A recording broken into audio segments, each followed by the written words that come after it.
নমস্কার, শুরু করছি ঘোষালনামা। আমি ইন্দ্রাণী রয়েছি আপনাদের সঙ্গে। আমার সঙ্গে রয়েছেন মুখ্য রাজনৈতিক বিশ্লেষক জয়ন্ত ঘোষাল। এবার যে খবর আপনাদের জানাবো যে সংসদে চিফ হুইপ পদ থেকে ইস্তফা দিয়েছেন কল্যাণ বন্দ্যোপাধ্যায় এবং সেখানে সেই দায়িত্বে আনা হয়েছে কাকলি ঘোষ দস্তিদারকে এবং ডেপুটি লিডার করা হয়েছে সাংসদ শতাব্দী রায়কে।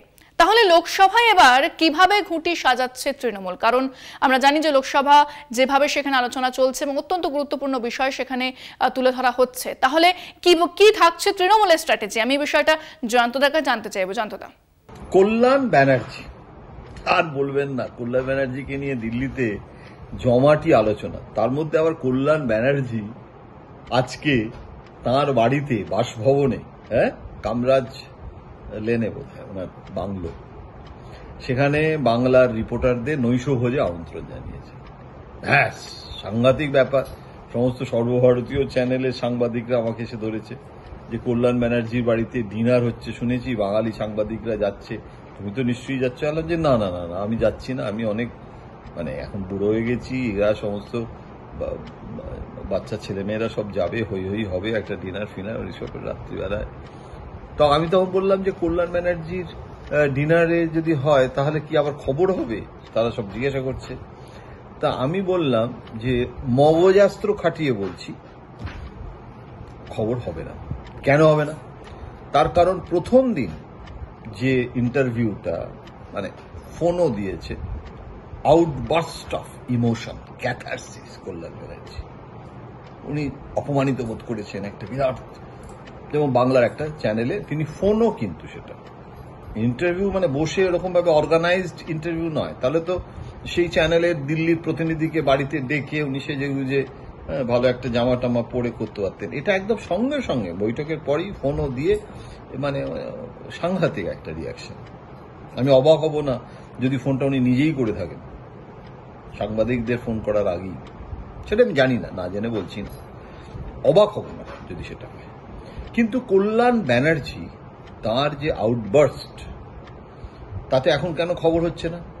তার কারণ অভিষেক বন্দ্যোপাধ্যায়ের সাথে ওনার টেলিফোনে একটা কথোপকথন হয়ে গেছে। অভিষেক বন্দ্যোপাধ্যায় বলেছেন যে তুমি চুপ করে থাকো, এর চেয়ে ঢের ভালো চুপ করে থাকা। রবীন্দ্রনাথ বলে গেছে চুপ করে থাকার মতো কিছু হয় না, তো গীতার কথা, নৈঃশব্দ। এখন এই চুপ করে থাকার রণকৌশলটা দুদিনের জন্য কল্যাণ ব্যানার্জির পক্ষে নিয়ে যাওয়া সোজা। এদিকে সব দিল্লির ভাগা ভাগা সমস্ত বর্ষিয়ান সাংবাদিক, হিন্দি বলয়ের, তারা বলছে আচ্ছা দাদা, क्या कल्याण बनर्जी बीजेपी में ज्वाइन कर सकता है? क्या कल्याण बनर्जी के साथ साथ सुदीप बनर्जी भी ज्वाइन करेगा?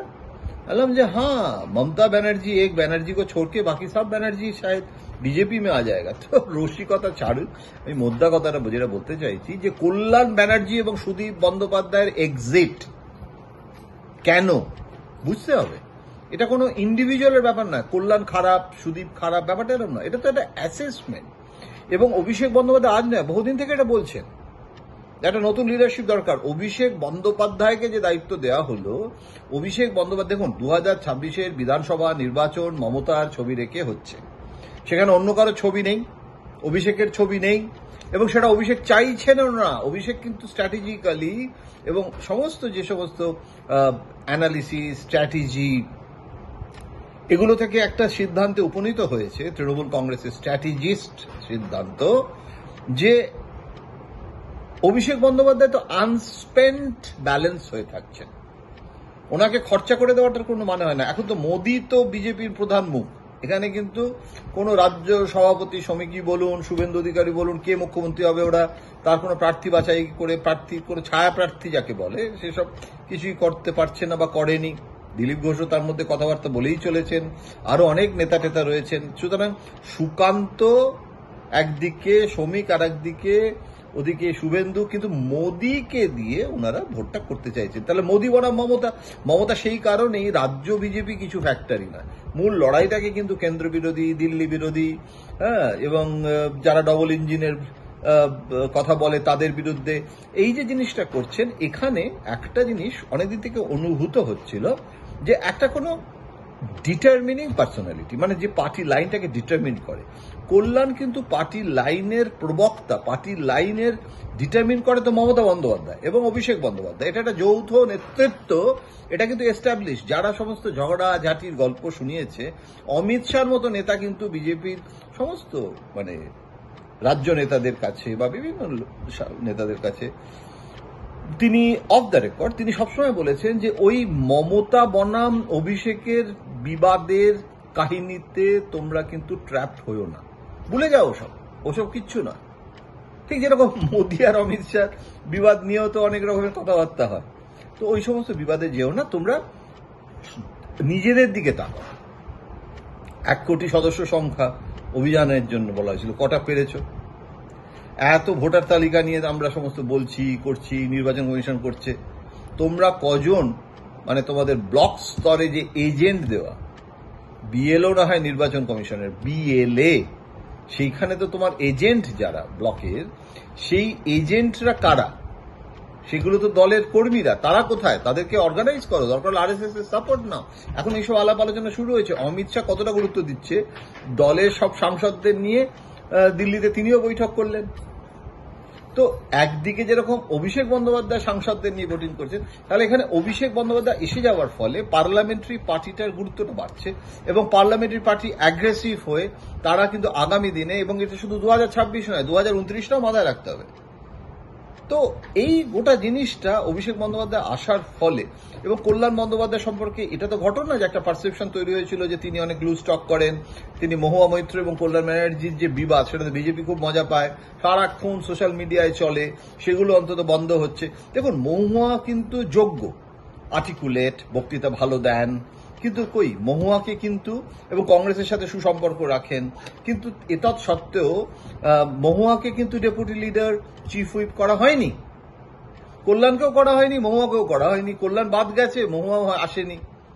শতাব্দীকে নিয়ে আসা হয়েছে এবং শতাব্দীকে একটা সুযোগ দেওয়া হয়েছে। মহিলা এবং কাকলি মহিলা, তারা একটা মহিলা একটা রাজনীতিতে তারা গুরুত্ব পেয়েছে।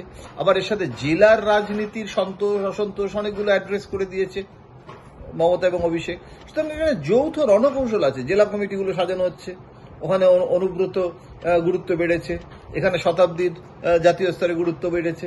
সব মিলিয়ে আমি বলবো এর মধ্যে একটা মুন্সিয়ানা আছে, ভাবনা চিন্তা আছে, এটা আলটপকা কোনো ব্যাপার নয়। কল্যাণ বন্দ্যোপাধ্যায়ের আউটবাস্টটা আকস্মিক এবং এই সিদ্ধান্তটা আগেই হয়ে গেছে এবং যৌথভাবেই করা হয়েছে এবং সুব্রত বক্সীও তাকেও মানে কনফিডেন্সে রাখা হয়েছে। এখন এই অ্যাকশনটা বোঝা যাবে পার্লামেন্ট সেশনে, এটা না খুব গুরুত্বপূর্ণ। এটা ঠিক মানে এমন নয় যে একটা মেঠো রাজনীতি করার জায়গা। এখানে মগজাস্ত্রটাকে ব্যবহার করার প্রচুর সুযোগ আছে, যেটা অভিষেক বন্দ্যোপাধ্যায় আরো বেশি সময় দেবে দিল্লিতে বলে আমি আশা করি।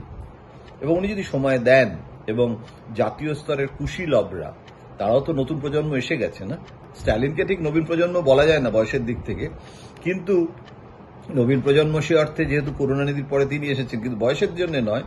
কিন্তু স্ট্যালিনের ছেলেও এসে গেছে, কিন্তু স্ট্যালিনের মেয়ে আছে, আবার অখিলেশ, রাহুল গান্ধী, এরা সবাই কিন্তু পরবর্তী প্রজন্মের, মমতা প্রজন্মের তো নয়।